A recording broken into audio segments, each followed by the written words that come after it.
Alright everybody, so this is going to be a really quick follow-up, and please ignore my dirty workroom. We're going to do a follow-up on the heat press we got here.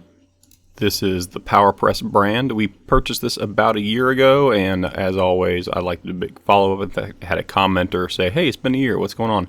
How's it going? And this is a very fast video just to show you working on a piece of metal. I chose to use metal. I still do fabric work for my side gig, but the metal does a better job of showing how well the heat press operates, and because anything metal, any flaw that occurs is very apparent and noticeable, whereas with fabric, you can sometimes get away with a little bit of flaw in the press work because it kind of soaks in and spreads out a little differently on fabric because it's soft. Whereas metal, if you have any kind of flaw, any kind of heat dispersion, any kind of any burn, any point where there's not contact being effectively made, it'll be very obvious in the end product. So we're doing a quick little license plate here, a vanity plate. So we just put the press down. Everything on this thing a year later still works great. I still use this thing on a daily basis, and that's not an exaggeration. Usually it's multiple times per day that gets used. I'm not like taking it to like athletic events and doing heat press work like 50 times in a day, but it's getting used over the period of 365 days. I'd say it's been used well over 1,000 times.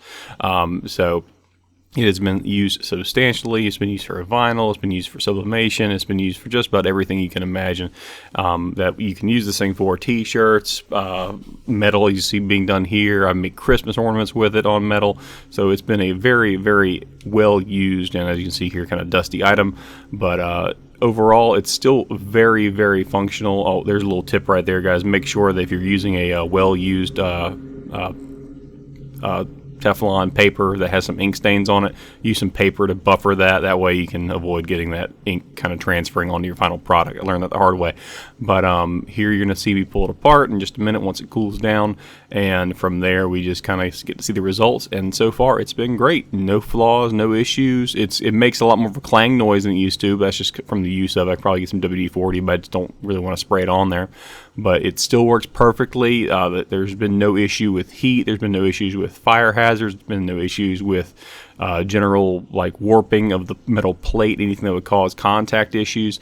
So far it's been just working beautifully. So there you have it. There's my no step on SNEC license plate, so you can see that right there. Lots of side gig items, and I'll be perfectly frank with you, made lots of money with it. So overall really happy, and any flaws you see on the snake there, that was part of the artwork. So everything in there's just perfectly fine. All that yellow goes on there perfect, and yellow is actually a very hard color to sublimate cleanly because it's so light. But overall did a great job with it, and this is over a year later and it's been holding on like a champ. So if you want one, I'll put the link in the description, or you can go back to the original video and kind of go from there. Thanks for watching. Have a great day. Like and subscribe, and have an awesome time.